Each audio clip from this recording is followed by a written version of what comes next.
So what we're going to do today is we're going to go over two types of problems that involve implicit differentiation, and then you're going to get some time to practice a true free response problem, and then I'll show you how it is free. Okay? So the problem that I have up here is going to be very similar, or the idea of it will be something that could appear on a free response type question. We're going to find the points of the graph where we have either a vertical or a horizontal tangent line. Okay, so first of all, it's talking about a tangent line, which means we need what? We need a derivative. Okay, so let's go ahead and find the derivative. Okay, what kind of function do we have? Implicit or explicit? Implicit. So we need to use implicit differentiation. All right. So the derivative of 4x squared, 8x, plus the derivative of y squared, 2y dy dx, minus the derivative of 8x,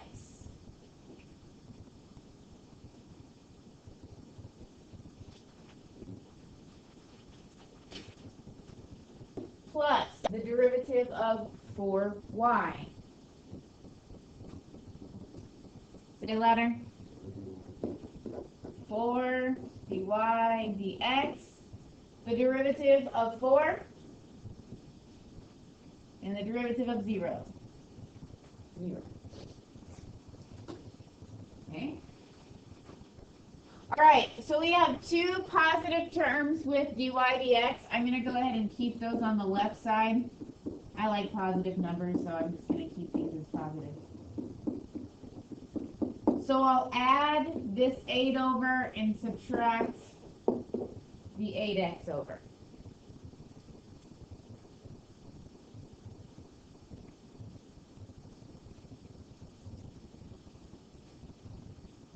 Okay. So now we can factor out dy dx.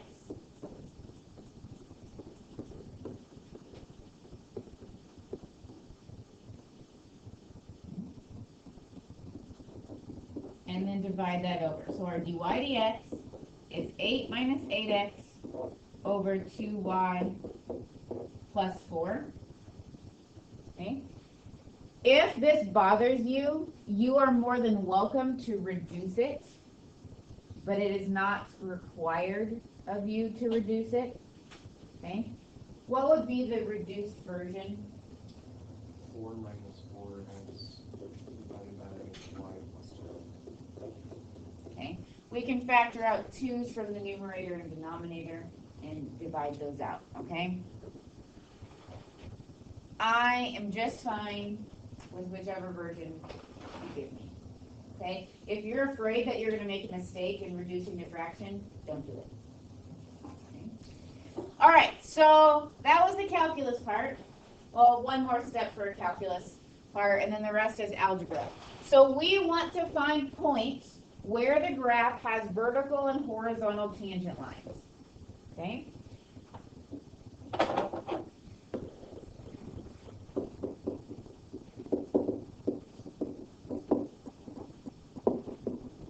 So I'm going to organize my work up here a little bit so we can understand the difference between the two.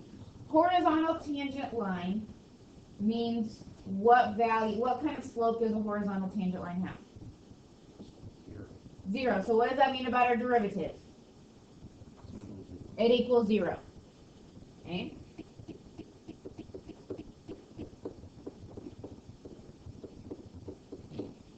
And if a fraction equals 0, what really equals 0?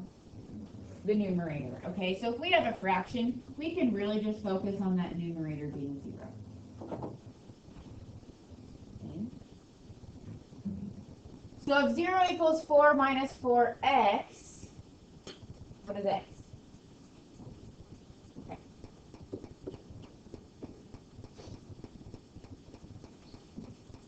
Now, let's go back to the directions. we want points at which the graph has horizontal and vertical tangents.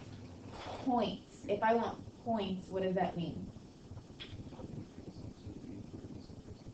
We need to plug x into the original equation so we can figure out the y values. Okay? So, this is where we get our algebra. Okay, so I'm going to highlight this. Now we're going to plug 1 back into the original to figure out what coordinates we actually have. All right, so we have 4x squared minus y squared minus 8x plus 4y plus 4 equals 0. So that's plugging into our original.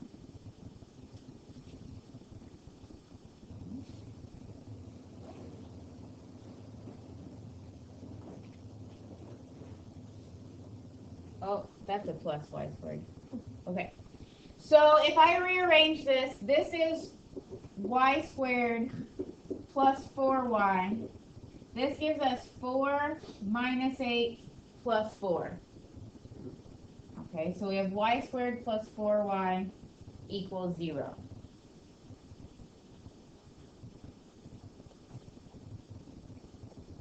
How do we solve for our y value?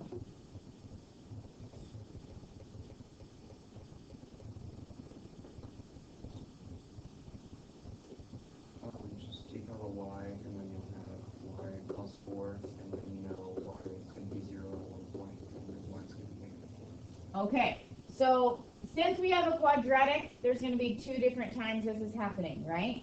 So y squared plus 4y, we can factor out a y, left over is y plus 4. Our solutions are y equals 0 and y equals -4. Okay. Let's talk about what we've done. We took our derivative. We set it equal to 0 to get x is 1. We plugged 1 back into the equation to get these 2 points right here. Okay. So we have horizontal tangents at the coordinates 1, 0 and 1, -4.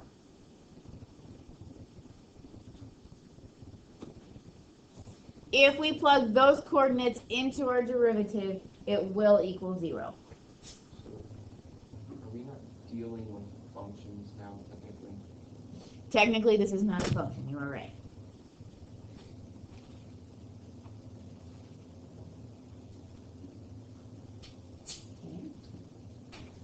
All right. Now let's talk about the concept of a vertical tangent line. What is the slope of a vertical line? Undefined. So what does that mean about our derivative? The denominator equals 0. Very good. So we have y plus 2 is our denominator. So when y is -2, that is when we have a vertical tangent.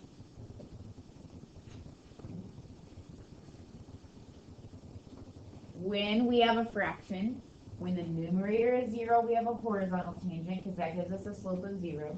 When the derivative, its denominator is 0, that's giving us an undefined value. Okay, so now what do we get to do with y equals -2? Plug it into the original equation to figure out our x's. So we have 4x squared plus y squared minus 8x plus 4y plus 4 equals 0.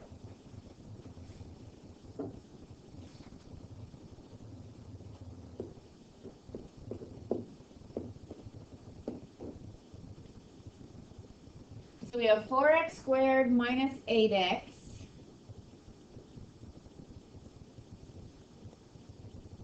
What do our constants combine to be? Well, that's convenient. It's like they planned for that to happen.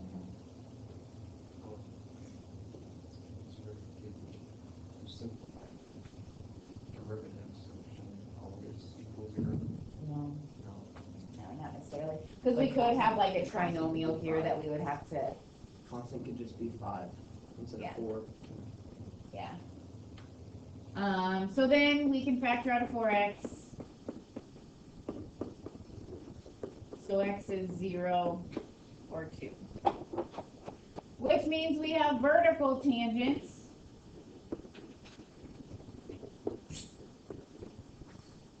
at 0, -2 and 2, -2. Is anybody at all interested in what this actually looks like? Maybe, maybe not. Okay.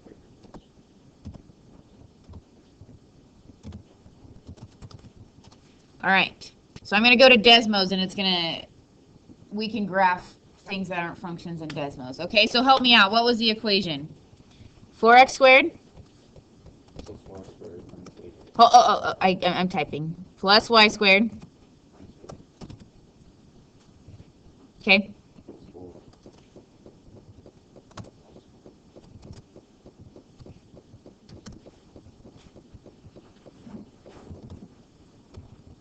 What is it?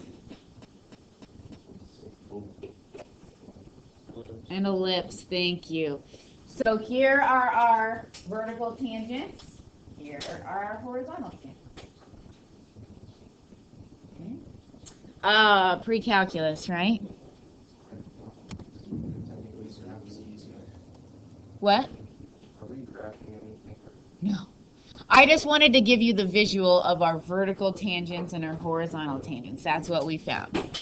Okay? Any questions on the process that we took to get there? This is something that you'll have to do a couple times throughout the next few weeks. Okay. All right. Second item on our list is a second derivative.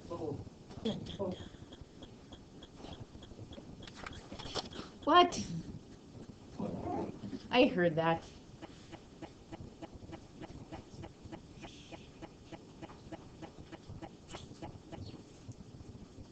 Okay. Do we have an explicit or implicit function?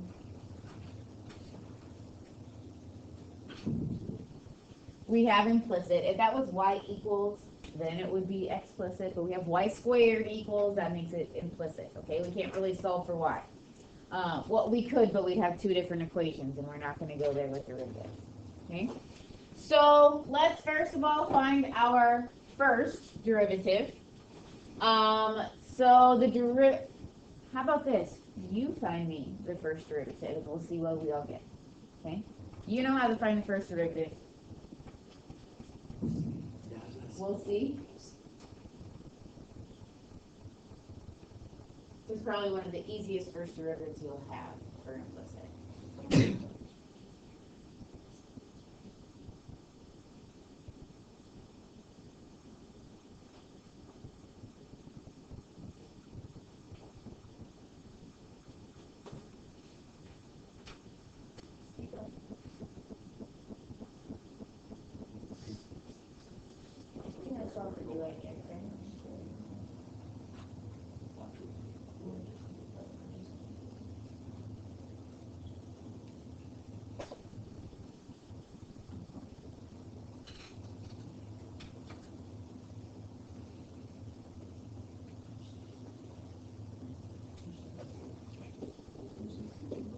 Logan, what'd you get? X plus 1 over y. Agree, disagree? Questions? If you have it as 2x plus 2 over 2y, anybody have that? That means the same thing, right? Logan just simplified down with the 2's. Would anybody like the step-by-step process on how Logan got there? We're okay? Okay. So here's our first derivative. Okay. To find our second derivative, How do you find a second derivative, like in general? How would you describe it to somebody who didn't know how to find a second derivative? Say that louder. Derivative of the derivative. It's the derivative of the derivative. So we're just going to take the derivative of x plus 1 over y. How are we going to have to find the derivative of x plus 1 over y? Probably should use the quotient rule. Okay? So, low times d high, which is 1, minus high times d low, what's the derivative of the denominator? dy dx, very good. All over low squared.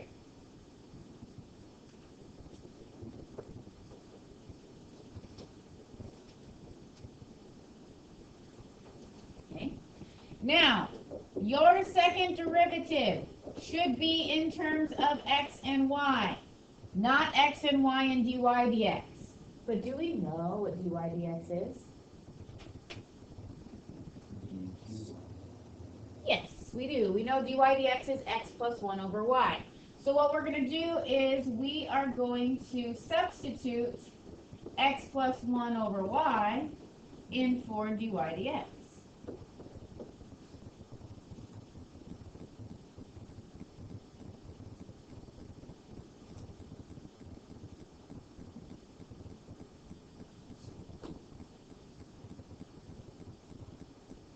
There's our second derivative. Okay? We're not going to worry about simplifying right now. If we needed to, I know we are all capable of simplifying. But right now we're going to save some time and not worry about it until we need to. So we're just taking the derivative of the derivative. Anytime we have that dy dx, since we know what it is, we can substitute it in. Awesome, yeah. Oh no, I just don't like the look of that equation. You'd like to simplify it? You're itching to simplify it? I like Well, it. I did it the other way, like I just did it Oh, okay. So that simplifies much nicer. Yes. Cute. Would you have to, are you going to make a song with the derivative? Probably not. With implicit, I'm probably just going to go as far as first derivative. Is that easier? Yeah. Okay. All right, so this is what I'm going to do.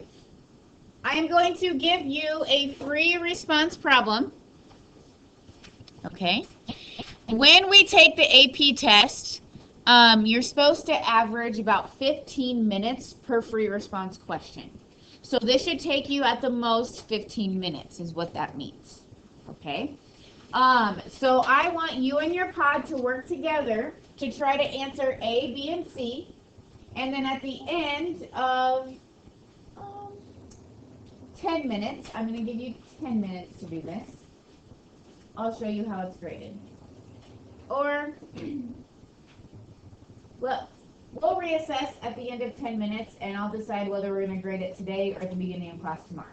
Okay? So I'm going to pause our video here. This is your 3-minute warning. Okay? Work until the bell, and then our problem of the day tomorrow will be to go over the grading rubric for this problem. Okay? I know that this is a challenging problem. It is supposed to be. It is supposed to make you feel uncomfortable. So if it is, it's doing its job. It's not going to be for a grade. I'm going to show you the grading rubric so you can see how many points you would have gotten, but it's just going to be for a learning tool. It's not like this is going in the grade book. It's, oh, this is how much I got right when I tried it. Okay. It's important for you to know how these are graded by the AP graders.